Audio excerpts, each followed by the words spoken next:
बिस्मिल्लाहिर्रहमानिर्रहीम। अस्सलाम वालेकुम। मैं हूं Mustansar Shahzad, Islamic history with MS में आपको खुशामदीद करता। मुअज़्ज़ज़ नाज़रीन, आज की इस वीडियो में हम तज़किरा करेंगे सुल्तान इस्लाहुद्दीन अय्यूबी की इब्तदाई ज़िंदगी के बारे में।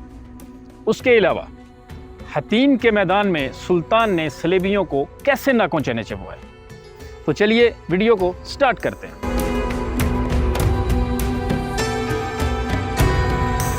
सुल्तान इस्लाहुद्दीन अय्यूबी का तल्लक कुर्द कौम से था, जो शाम, इराक और तुर्की में पाई जाती है। उनके वालिद का नाम नजमुद्दीन अय्यूब था, जो अज़रबैजान के गांव बदीन के रहने वाले थे। बादज़ां वहां से शाम में जाके हमादुद्दीन जंगी की फ़ौज में शामिल हो गए। उनके साथ उनके भाई असदुद्दीन शेरको भी थे। दोनों अपनी काबिलियत की बिना पर हमादुद्दीन जंगी की फ़ौज में एक अहम रुतबे पे पहुंच चुके थे। बादज़ां नूरुद्दीन जंगी ने असदुद्दीन शेरको को मिस्र की फ़तह के लिए भेजा। उनके साथ उनके दस्ते रास्त के तौर पे सुल्तान इस्लाहुद्दीन अय्यूबी को भी भेजा। मिस्र की फ़तह के बाद असदुद्दीन शेरको को मिस्र का नया हाकिम मुकर्रर कर दिया गया। बादज़ां असदुद्दीन की वफ़ात के बाद सुल्तान इस्लाहुद्दीन अय्यूबी सुल्तान नूरुद्दीन जंगी के नायब के तौर पे मिस्र के हाकिम मुकर्रर हुए। नूरुद्दीन जंगी की वफ़ात के बाद सुल्तान इस्लाहुद्दीन अय्यूबी मिस्र के खुद मुख्तार हाकिम बन गए। दमिश्क और शाम की छोटी सल्तनतों को अपने साथ मिला के वो एक अजीम व शान सल्तनत के मालिक बन गए। मुअज़्ज़ज़ सामीन, यहाँ पे एक दिलचस्प बात आपको बताता चलूँ कि सुल्तान बनने के बाद इस्लाहुद्दीन की तबीयत में बहुत ज़्यादा तब्दीली आई। पहले वो एक आम सिपाही की हैसियत में रहते थे और तर्ज़ ज़िंदगी शाहाना अंदाज में गुजारते थे, लेकिन सुल्तान बनने के बाद उनकी तबीयत में इतनी तब्दीली आई कि उन्होंने ज़िंदगी को हतीन बहरा तिब्रिया के मगरब में वाक़ है। ये एक छोटी सी बस्ती है जो नहायत सरसब्ज़ व शादाब है। सुल्तान इस्लाहुद्दीन अय्यूबी को खबर मिली कि ईसाइयों का लश्कर सफूरिया के मैदान में इकट्ठा हो रहा है, तो सुल्तान इस्लाहुद्दीन अय्यूबी बिजली की सी तेज़ी से अपने लश्कर के साथ हरकत में आए और उनके नज़दीक एक पहाड़ पे खैमाजन हो गए। सुल्तान इस्लाहुद्दीन अय्यूबी ने एक जंगी चाल चली। उन्होंने ईसाई लश्कर को उभारा और उन्हें पानी से दूर ले आए।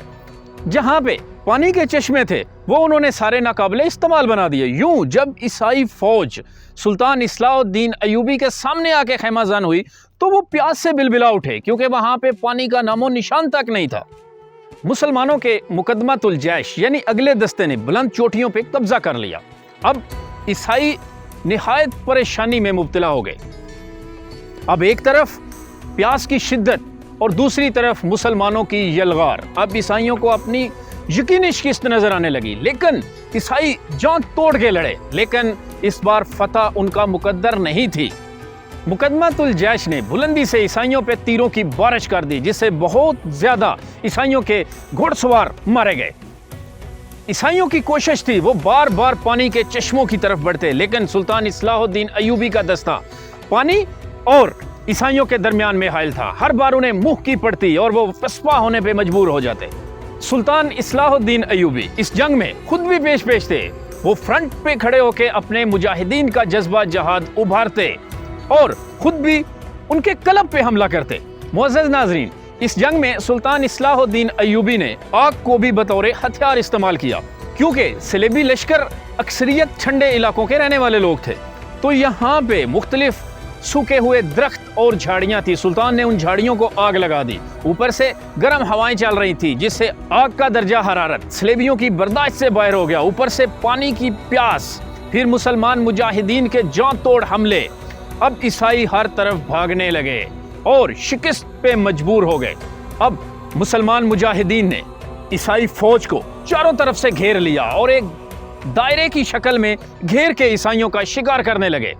नाज़रीन इकराम, यहाँ पे एक दिलचस्प बात आपको बताता चलूं कि मुसलमानों ने सलेबियों की सलेब आज़म पे भी कब्जा कर लिया, जो ईसाइयों के नज़दीक फतह की अलामत के तौर पे पहचानी जाती थी। मुसलमानों ने हमले में उनके पादरी को मार के सलेब छीन ली और सलेब मुसलमानों के कब्जे में आ गई। एक अंदाजे के मुताबिक इस जंग में 30,000 सलेबी फौजी मारे गए और उससे ज्यादा तादाद में कैद भी कर लिए गए।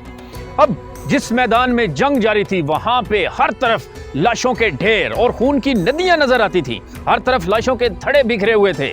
इतनी कसीर तादाद में इससे पहले सलेबी फौजी नहीं मारे गए थे, लेकिन सुल्तान इस्लाहुद्दीन अय्यूबी उन्होंने इस जंग में सलेबियों को ऐसा नुकसान पहुंचाया कि सुल्तान की पेशकदमी बैतुल मुकद्दस फतह करने तक खत्म नहीं हुई। अब इतनी ज्यादा फौज कैद हुई सलेबियों की कि मुर्रखीन लिखते हैं कि एक एक खेमे की रस्सी से 40-40 लोगों को बांधा गया। कैद होने वालों में बैतुल मुकद्दस का बादशाह जॉर्जियान, उसके अलावा कर्क किले का मालिक रिजिनाल्ड भी शामिल था। यहाँ पे एक दिलचस्प बात आपको बताता चलूं, ये रिजिनाल्ड वो शख्स था जिसने हाजियों के काफिलों पे हमला किया और हाजियों के काफिले को शहीद करके उनसे कहा था कि बुलाओ अपने नबी को कि वो आके तुम्हें बचाए।